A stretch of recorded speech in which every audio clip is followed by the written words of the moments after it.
नमस्कारम, मेरा नाम है फुदू कुमार। तो ना इंडिया सेकेंड लार्जेस्ट क्रेडिटर बन गया है, वो भी अफ्रीका पूरा महादेश का। ये चीज़ बहुत ही ज़्यादा इम्पोर्टेंट है क्योंकि आने वाले दिनों में देखिए अभी के टाइम में भारत एक नया चैप्टर लिख रहा है भारत और अफ्रीका के रिलेशन में। आप सोचिए कि अफ्रीका जैसा देश जो कि एक रिचेस्ट मिनरल, एक तरह से सबसे ज़्यादा रईस मतलब कॉन्टिनेंट है, वहाँ पे भी भारत भी अपना पूरा पैर पसारते ही जा रहा है। देखिए यहाँ पे कई सारे ऐसे समिट किए गए, यहाँ पे आप देख सकते हैं ये इंडिया और अफ्रीका का ये समिट है जिसमें कई सारे अफ्रीकन के कंट्रीज़ के जितने भी अफ्रीका कॉन्टिनेंट के जितने भी कंट्रीज़ है, वहाँ के जितने भी प्रेसिडेंट, प्राइम मिनिस्टर सभी कोई आए थे, यहाँ पे समिट हुआ था।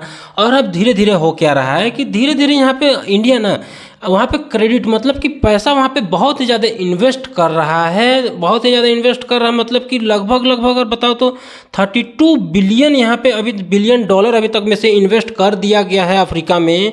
तो यहाँ पे एक बहुत बड़ा क्वेश्चन क्या आता है, हर एक कोई क्या पूछेगा कि आखिर अफ्रीका में इतना ज़्यादा इन्वेस्ट आखिर हो क्यों रहा है। आखिर ये जो अफ्रीका जो महादेश है उसमें इतना सारा इन्वेस्टमेंट क्यों हो रहा है, क्यों ये पैसा का हम लोग वहाँ इन्वेस्ट कर रहे हैं। बल्कि हम लोग को खुद ही पैसा का ज़रूरत है, हम लोग के भारत जैसे देश में खुद ही ये पैसा का ज़रूरत है, लेकिन हम लोग क्यों इतना अफ्रीका में इन्वेस्ट कर रहे हैं। तो हम लोग इस चीज़ के बारे में पूरा वीडियो में आपको समझाने की कोशिश करूँगा कि पूरा क्रिस्टल क्लियर कि आखिर क्यों इतना हम लोग के लिए ये जो अफ्रीका महादेश है वो इतना इम्पोर्टेंट क्यों है और क्यों हम लोग के यहाँ पे इन्वेस्टमेंट करना बहुत ही ज़्यादा इम्पोर्टेंट है।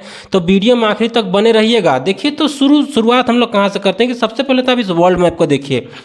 अफ्रीका कॉन्टिनेंट में देखिए यहाँ पे ये इंडियन ओशन इससे शेयर करता है, ये पूरा इंडियन ओशन है और यहाँ पे हमारा प्यारा भारत आपको दिख रहा है। यहाँ पे देखिए इंडियन ओशन से ये शेयर करता है, एक तरह से हम लोग का जो ओशियन का जो बॉर्डर है उससे ये अफ्रीका महादेश शेयर करता है। और यहाँ पे देखिए अगर अफ्रीका को, तो अफ्रीका सिर्फ और सिर्फ एक देश नहीं है बल्कि इसमें कई सारे ऐसे कंट्रीज़ हैं जो कि पूरा एकदम, इसमें कई सारे कंट्रीज़ का मतलब है कि कैसे, जैसे कि यहाँ पे देखिए एशिया को ही देख लीजिए। एशिया में कई सारे कंट्री जिसमें पाकिस्तान, इंडिया, चाइना, रसिया सभी को मिल के एक कॉन्टिनेंट कंट्री बना के ये लोग कई सारे कंट्रीज़ बना के एक कॉन्टिनेंट बनता है। वैसे ही अफ्रीका में भी कई सारे कंट्रीज़ है जो कि एक सिंगल अफ्रीका बनाता है। लेकिन हालांकि हम लोग कहीं पर भी अफ्रीका ही बोलते हैं, कई सारे कंट्रीज़ को बहुत सारे तो लोग जानते भी नहीं होंगे कि कौन कौन सा देश वहाँ पर आता है। लेकिन यहाँ पे देखिए यहाँ पे हुआ क्या है कि ये जो पूरा अफ्रीका देश है ना, महादेश है, माफ़ कीजिएगा, ये महादेश है, इसमें ना पूरा चाइना का जो वर्चस्व है वो काफ़ी ज़्यादा बढ़ते ही जा रहा है। काफ़ी ज़्यादा का मतलब एकदम बहुत ही ज़्यादा हो गया। मतलब ये इसको पूरा डेप्थ ट्रैप में ट्रैक करते ही जा रहा है अफ्रीका को। और यहाँ पे सबसे मेन कंसर्न तो मैं आपको बताऊँ तो यहाँ पे भारत का इन्वेस्टमेंट करने का ये भी है कि इसमें चाइना का जो वर्चस्व है अफ्रीका में वो धीरे धीरे बढ़ता जा रहा है और भारत को काउंटर करना है चाइना को, क्योंकि चाइना एक बहुत बड़ा राइवलरी है हम लोग के लिए। पहले क्या था कि पाकिस्तान हम लोग के लिए राइवलरी था, लेकिन अब यहाँ पे देखिए तो चाइना ही बहुत बड़ा राइवलरी है। और उसका कई सारे ऐसे नया नियम कानून जो लाया है जो कि स्पेशली यहाँ पे अफ्रीका के लिए ही ये लागू होता है। यहीं पे अगर मैं आपको बात करूँ तो BRI, ये जो BRI आप यहाँ पे देख रहे हैं, बेल्ट रोड इनिशिएटिव, ये चाइना के द्वारा ही है जो कि डायरेक्ट जो पुअर नेशंस है, पुअर नेशंस का मतलब है कि अफ्रीका में कई सारे ऐसे देश हैं वो बहुत ज़्यादा पुअर नेशंस में गिनती में आते हैं। तो उसी में से यहाँ पे चाइना लाया है BRI, जिसमें ये डेप्थ ट्रैप करता है, वहाँ पे पैसा मुँह तोड़ फेंक देता है, उसके बाद उन लोग को एकदम लोन में ट्रैप कर लेता है। और यहाँ पे अगर आप देखिएगा एक वर्ल्ड मैप को तो यहाँ पे देखिए कई सारे ऐसे कंट्रीज है पूरे दुनिया में जो BRI को एक्सेप्ट करते हैं। यहाँ तक कि रसिया भी है, यहाँ पे मंगोलिया है। और यहाँ पे देखिए अफ्रीकन कंट्रीज में लगभग सभी अफ्रीकन कंट्रीज इस चीज़ को मानते हैं कि हाँ BRI एक अच्छी चीज़ है, उसको साइन किया हुआ है।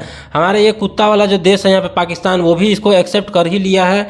और उसके साथ में यहाँ पे देखिए कई सारे, यहाँ पे न्यूजीलैंड को भी देख लीजिए जो सबसे साइड में है, वो भी इसको एक्सेप्ट किया है कि नहीं BRI होना चाहिए, BRI को ये पैक्ट होना चाहिए। लेकिन भारत ही एक ऐसा देश है जो कि इस चीज़ को अभी तक से एक्सेप्ट नहीं किया है। लेकिन देखिए ह्यूज कंसर्न यहाँ पे क्या है कि अफ्रीका एक ऐसा देश है जहाँ पे पूरा BRI का वर्चस्व, चाइना का वर्चस्व बहुत ज़्यादा यहाँ पे फैला हुआ है। और यहाँ पे डेप्थ ट्रैप में धीरे धीरे वो ट्रैप होते जा रहा है। और यहाँ पे अगर मैं आपको एक आंकड़ा की बताऊँ तो अफ्रीका का सबसे बिगेस्ट ऑफिशियल लेंडर, मतलब आपको बताया ना कि इंडिया सेकंड बिगेस्ट लेंडर है, लेकिन यहाँ पे ऑफिशियल बिगेस्ट लेंडर अगर कोई देश है तो वो सिर्फ और सिर्फ चाइना है। मतलब चाइना है एक तरह से। देखिए लैंड करने के लिए तो वर्ल्ड बैंक है, IMF है, लेकिन आपको अगर उतना विश्वास नहीं लग रहा तो चाइना ना, अगर ये इतना ज़्यादा पावरफुल हो गया है कि ये देखिए IMF और वर्ल्ड बैंक को भी ये जो पैसा जो क्रेडिट करने में ये उसको भी आगे निकल गया है। मतलब चाइना दुनिया का सबसे ज़्यादा लेंडिंग वाला कंट्री है, जो कि IMF और वर्ल्ड बैंक मतलब दुनिया का जो बड़ा बड़ा ऑर्गेनाइजेशन है उसको भी पीछे छोड़ते हुए ये पैसा को कहीं पर भी दान कर देता है और उसको डेब्ट ट्रैप में फंसा लेता है। तो उसी में से यहाँ पे अफ्रीका भी एक ऐसा देश है, पूरा महादेश है, जहाँ पे बहुत ज़्यादा पैसा इन्वेस्ट किया हुआ है चाइना। और यहाँ पे देखिए एक न्यूज़ भी क्या कहती है, China is Africa top creditor but it will lead डेप्ट रिलीफ। मतलब इसका क्या कहना है कि यहाँ पे डेप्ट ट्रैप धीरे धीरे बढ़ते ही जा रहा है और अफ्रीका पूरा महादेश में ये चीज़ पूरा बढ़ते ही जा रहा है। तो यहाँ पे मेन रोल यहाँ पे क्या होता है कि देखिए ये लोग पूरा इन्वेस्ट कर देता है, उसके बाद उसको पूरा डेप्ट ट्रैप में बढ़ा देता है, BRI लेके आता है कई सारे ऐसे चीज़। और यहाँ पे आपको पता ही है कि यहाँ पे अफ्रीका में कई सारे ऐसे चीज़ हैं जो कि बहुत ज़्यादा मायने रखते हैं पूरा दुनिया में। तो इसको सिर्फ और सिर्फ चैलेंज करने के लिए एक बहुत बड़ा इम्पोर्टेंट देश है जिसका नाम है हमारा भारत, इंडिया। वही एक ऐसा देश है जो हर एक जगह पूरा का पूरा दुनिया में ही आप देखिएगा तो चाइना को ये काउंटर करने में लगा हुआ है, चाइना को यह काउंटर करने में लगा हुआ है भारत। तो इसी में से एक बहुत इंपॉर्टेंट रोल यहाँ पे जो इंडिया ने जो इन्वेस्ट किया है अफ्रीका में वो बहुत ज़्यादा इंपॉर्टेंट रोल निभाएगा। और यहाँ पे देखिए अफ्रीका में एक कोई छोटा मोटा महादेश नहीं बल्कि ये एक बहुत ही मेजर जगह है भारत के लिए भी, क्योंकि यहाँ पे इंडिया का कई सारे मल्टीनेशनल इन्वेस्टिंग यहाँ पे किया गया है, जैसे कि बिजनेस हो गया, फार्मा हो गया, इंफॉर्मेशन हो गया, कम्युनिकेशन टेक्नोलॉजी, एनर्जी, यहीं पे ऑटोमोबाइल हो गया, जैसे बजाज हो गया, महिंद्रा का कई सारे ऐसे कंपनीज है जो कि अफ्रीका में वहाँ पे गए हुए और वहाँ पे कई सारे इन्वेस्टमेंट किए गए थे। इसमें गवर्नमेंट को तो खैर वहाँ पे इन्वेस्टमेंट करना ही होगा।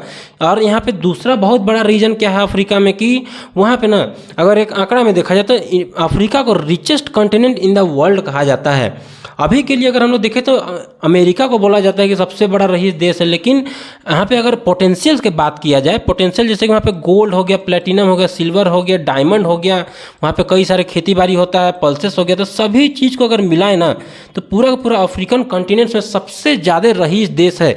इसीलिए यहाँ पे चाइना ना इसको धीरे धीरे पूरा एकदम डेप्ट ट्रैप में फंसाते जा रहे हैं ताकि वो कहीं और नहीं बल्कि जितना भी इसका खनिज पदार्थ है, कई सारे खाने पीने का सामान है, उसको चाइना खुद ब खुद ले और यहाँ पे अफ्रीका पूरा एकदम मजबूर हो जाए चाइना से ट्रेड करने के लिए।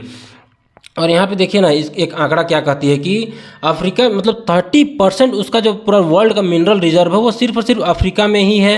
8% नेचुरल गैस है, 12% यहाँ पे ऑयल रिजर्व है और यहाँ 40% जितना भी गोल्ड हो गया, 90% का क्रोमियम, प्लेटिनम, जितना भी मतलब मिनरल्स है जो महंगा महंगा मिनरल है वो सभी चीज़ यहाँ पे ये जो यहाँ पे आप देख रहे हैं अफ्रीका, यही देश में ये। तो आप सोच सकते हैं कितना ज़्यादा इंपॉर्टेंट है ये। और यहाँ पे कई सारे ऐसे चीज़ हैं, मिनरल्स, डायमंड, सोच लीजिए डायमंड वहीं मिलता है, अफ्रीकन कंट्रीज़ में ही ये चीज़ मिलता है। तो इसको काउंटर करने के लिए अब इंडिया एकदम पूरा एकदम फोकस हो गया है। और ये चीज़ को अभी मैं आपको बताऊँ तो अभी इंडिया ना एक तरह से बहुत ही लेट कर दे, लेकिन लेट ही सही दे रहा है, दुरुस्त है। अभी ये चीज़ को इन्वेस्टमेंट में ध्यान दे रहा है इंडिया और धीरे धीरे अफ्रीका को डेप्ट ट्रैप से निकालते ही जा रहा है। और यहाँ पे हाल ही में मैं आपको बताऊँ तो एससीओ का समिट हुआ था जिसमें कि भारत ही एक ऐसा देश था, उन्होंने भारत सीधे तौर पे चाइना का जो BRI जो प्रोजेक्ट है उसको सीधे तौर पे इन्होंने खंडन कर दिया कि नहीं, हम लोग भले ही हम लोग एससीओ का थी है, हम लोग वहाँ मेंबर हैं, लेकिन हम लोग BRI को सपोर्ट नहीं करते हैं, जिसके चलते चाइना का बहुत बड़ा धक्का लगा होगा। यहाँ पर रसिया हो गया, चाइना हो गया, इन सभी देशों को। लेकिन यहाँ पे देखिए ये सभी चीज़ों को देखते हुए यहाँ पे व्लादिमीर पुतिन ने भी क्या कहा है कि उन्होंने प्रेज़ किया है नरेंद्र मोदी जी को, उनका जो पाकिस्तान मतलब कई सारे ऐसे इनिशिएटिव हैं चाहे BRI को खुले तौर पर इन्होंने जो विरोध किया, उन सभी चीज़ों को देखते हुए पुतिन ने भी ये प्रेज़ किया है, जो रसिया के प्रेसिडेंट उन्होंने भी कि नहीं ये चीज़ सही बात है, इंडिया अपना स्टैंड रखना चाहिए। और आई होप आपको ये पूरा देख ही लिया होगा कि इंडिया क्यों यहाँ पे इन्वेस्ट कर रहा है अफ्रीका में, क्योंकि यहाँ पे अफ्रीका जो चाइना को जो काउंटर करना है उसके लिए एक बहुत ही इंपॉर्टेंट रोल ये जो देश है वो बहुत ही इंपॉर्टेंट रोल निभाएगा चाइना को काउंटर करने के लिए फ्यूचर में। तो आई होप आपको ये पूरा वीडियो देख के समझ में आ गया होगा। Thank you for watching this video. और मेरे तरफ सभी व्यूवर्स को भगवान आपको हमेशा खुश रखे और सभी को स्टे हेल्दी।